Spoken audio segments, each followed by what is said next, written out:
Pause is your superpower. Go unleash it. Ladies and gentlemen, welcome to another inspiring episode of Mick Unplugged. And today we have a true musical genius joining us. He's a multi-talented composer, pianist, and keyboardist hailing from the land of funk, Dayton, Ohio. With a rich family heritage in music, he's been inspired by legends like the Ohio Players, Lakeside, and Zapp. With a catalog so deep and a sound that is so inspiring, I personally call him the king of feel-good music. Ladies and gentlemen, please help me welcome Mr. Jesse, JT Jazz Thompson to Mick Unplugged. JT, how you doing, brother? Brother, I'm doing so well. Thanks so much. I appreciate it. How are you doing? I'm doing great now that I'm here with you, man. Oh, man, I'm honored, brother. Thanks for having me on your show. This really means a lot. Hey, it means a lot to me, too. And I want to go in and talk about your musical journey, man. Like, you have so much depth. And I'd love for you to just kind of share some more about your early days, you know, growing up in Dayton and how growing up in a family of musicians influenced your career. Oh, man. Yeah. Well, first of all, I'm very grateful to God because, you know, my gift comes from him. And my mother was a church organist and pianist, and my dad was a professional jazz drummer. So it kind of started there. I was 5 years old, and I went into our basement, and there's this big room, like, well, to me it was big because I was little, you know, and I opened the door, and I see these little shiny objects back there, and I just started, you know, pulling them out one by one. And my parents looked at each other, and next thing I know, it was a drum set. It was my dad's old jazz drum set. And so at that moment, I just took an interest in playing drums, and he started teaching me and giving me some lessons. And then after that, while doing that, rather, I also was interested in watching my mom play in organ and everything. And I started tinkering around on the keys. At that moment, she took me to a place back home called BHA Music, which was a place that sold pianos and organs, and that's where we got ours from. Took lessons there on a Saturday, and by me being a little kid, I didn't want to miss my cartoons.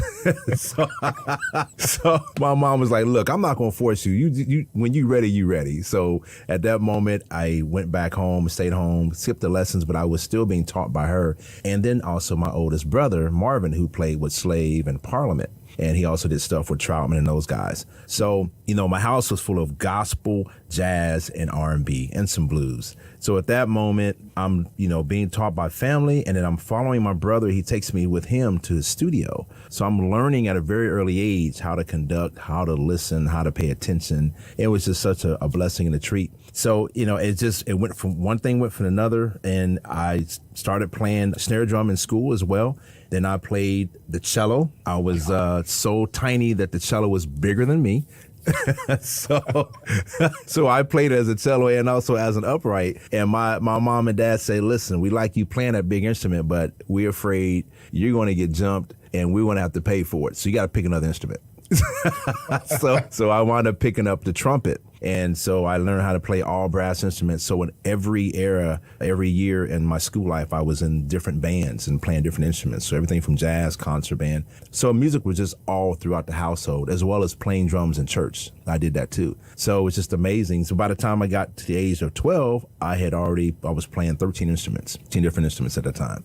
I can't even fathom that. And so yeah. That's why I call you the genius, right? Because, oh man, maybe I should call you the prodigy, because that's not something that anyone can do, right? Like 13 instruments at the age of 12. Yes. That's insane. So what instrument can Jesse not play?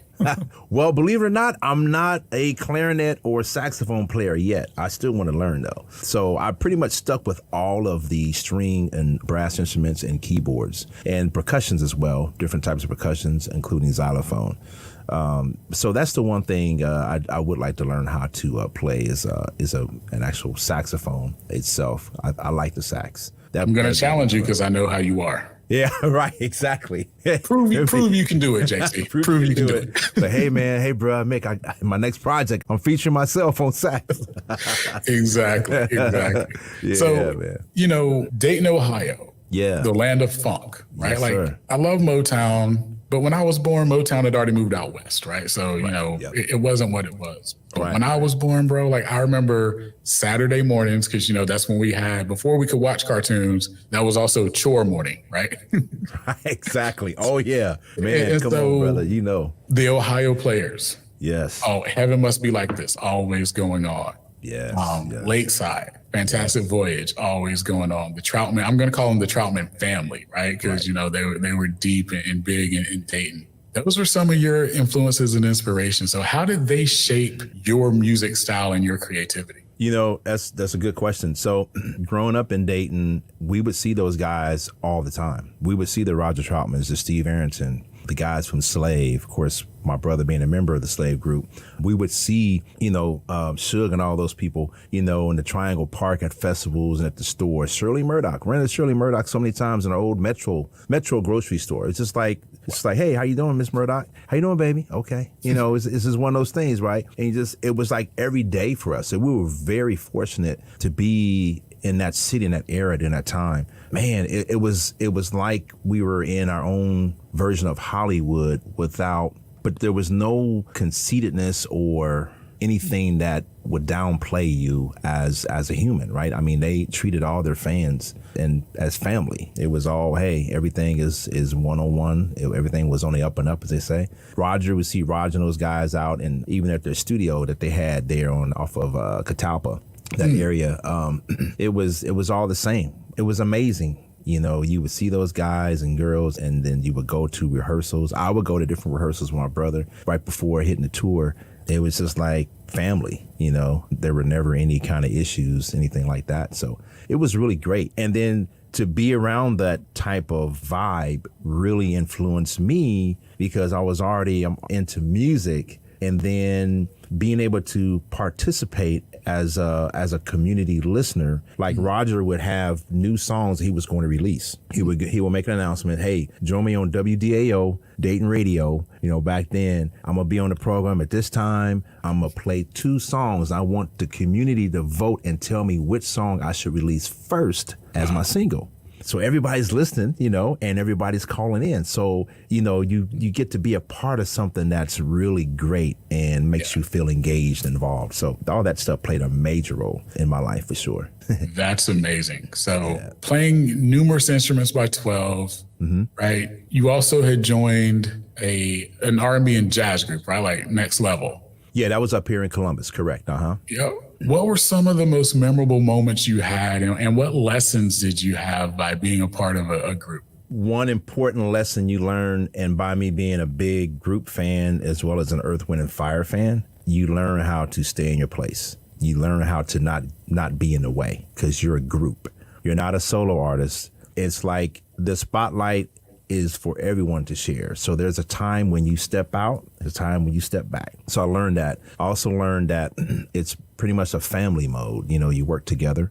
And then, being in a group like that, it also provided other opportunities, like to open up for like Boys to Men and, Wayman Tisdale and Mindy Abair and Jeff Gullop, all those people, back in the day. And when they see you as a group of guys or girls, but guys for us playing, it was pretty amazing. And to be able to talk to them and to get some ideas and wisdom from them played a major role. I remember when I was talking to Bob James, an idol of mine, and we opened up for Foreplay, and just being able to talk to them and ask them questions as a group member to get their perspective was very enlightening.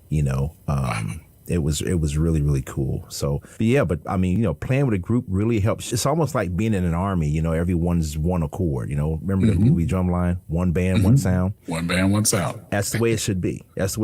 And when you watch different groups like, the Slaves and the Earth, Wind and Fires and Ohio Players, etc., you see that vibe and you get that vibe. Everyone is just so tight knit. And it really helps the levels to be truly level, across the board in that band. No, I love it. And here's what I like about what you just said, because that same philosophy translates into team sports. Yes. It translates into the workforce, right? Like everyone has a role, everyone has a lane. It works best when everyone understands and respects that. There's going to be moments where it's your time to shine. Right. But that doesn't mean that you're disappointed when it's not. Right? Like your contribution helps someone else shine.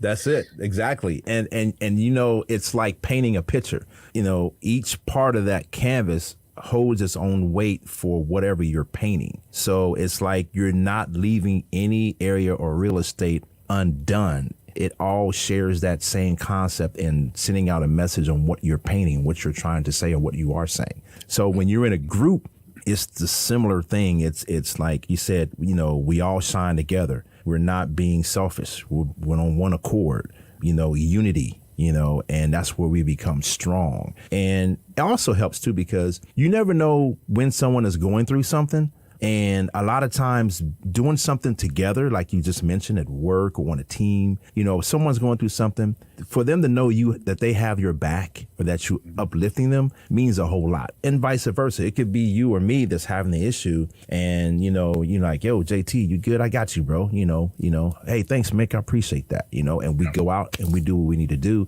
and we accomplish those things. So, yeah, I think it's very important. And it's just, there's just strength in numbers. It really says a lot. It really does. All day. Yeah. So, I've been telling you offline, huge fan, right? And it was 2021. So it was, mid-pandemic. I don't know when the pandemic really ended or started or whatever. My words, mid-pandemic, right? Right. And I heard for the first time, Weekend Groove. Yeah.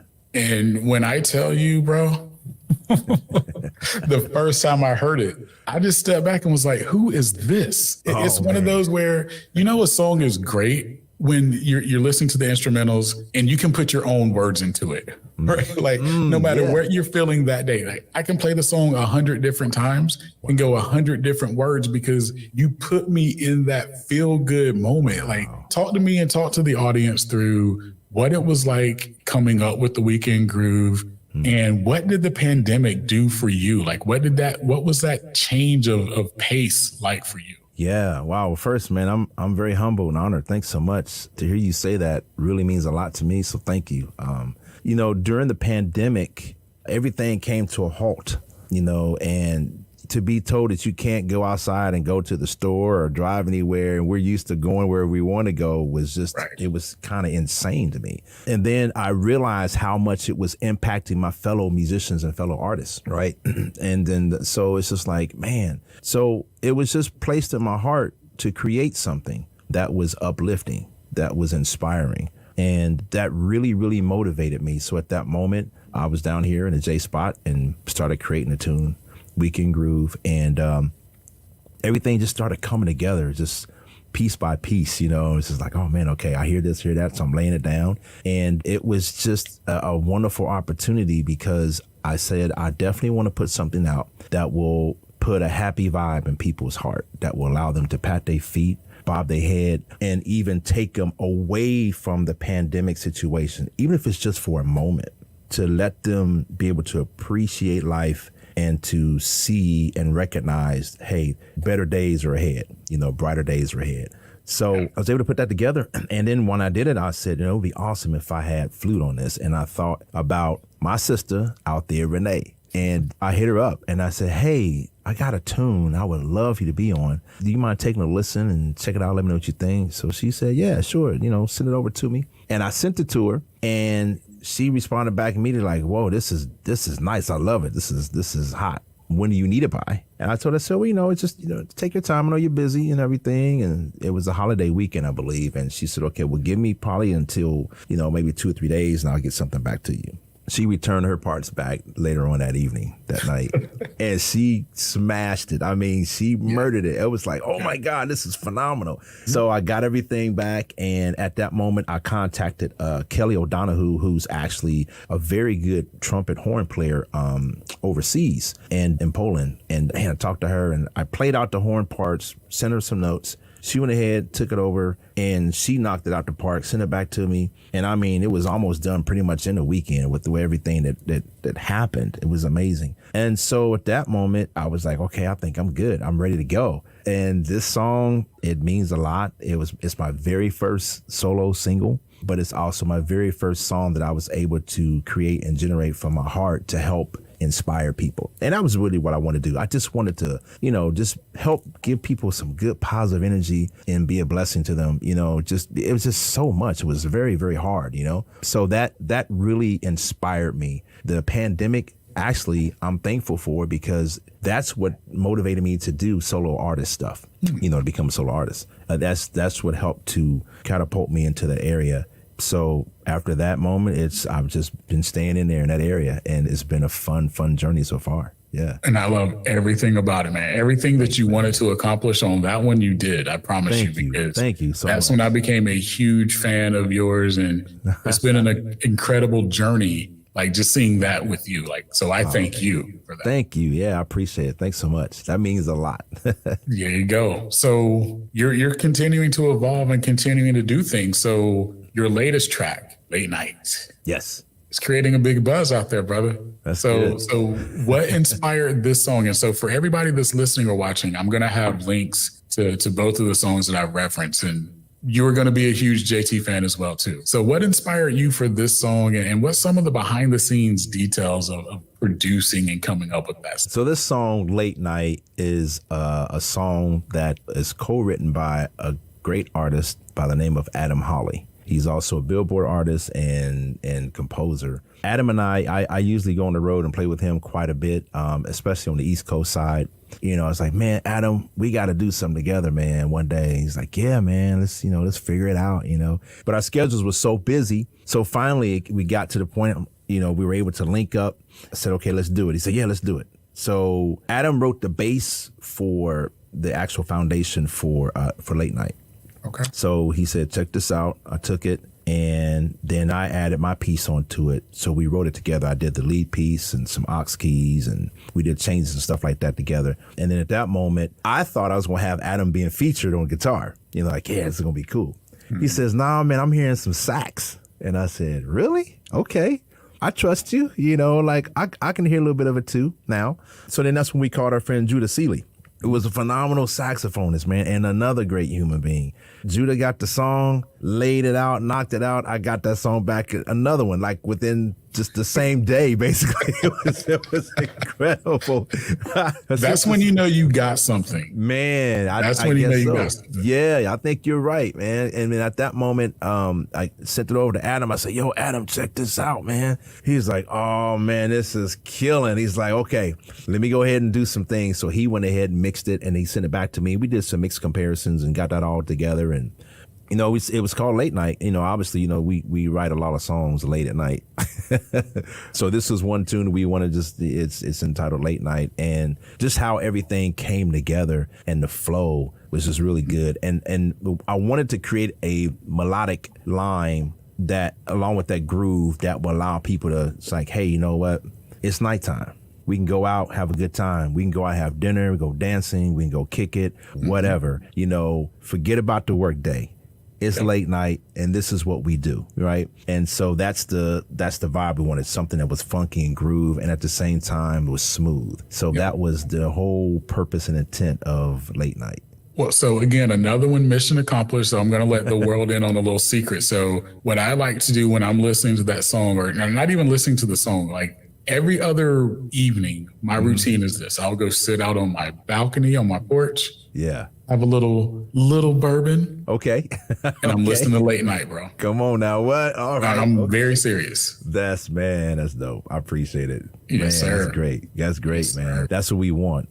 Just music brings people together, and it says so many different things. I mean, it truly is a universal language. Mm-hmm. And the fact that you don't have to be, how can I say this? You don't have to have your hearing in order to appreciate the vibe of music. You could be deaf, because when you think about it, and I observed this years ago, I used to work with some people who were deaf. And when you think about it, they go by the vibrations and the frequency of what they're feeling, right? So musically, as an artist or musician, we should be able to express our feelings musically, right? But those things on the back end, if you look at it from a scientific perspective, those are all built upon frequencies, and you have a frequency response. So depending on what you're playing, how you're feeling, they also can feel that as well. They feel the frequencies. They go by the beats. They go by the frequencies. They go by those vibes. And those things help them to interpret what you're saying or what you're expressing.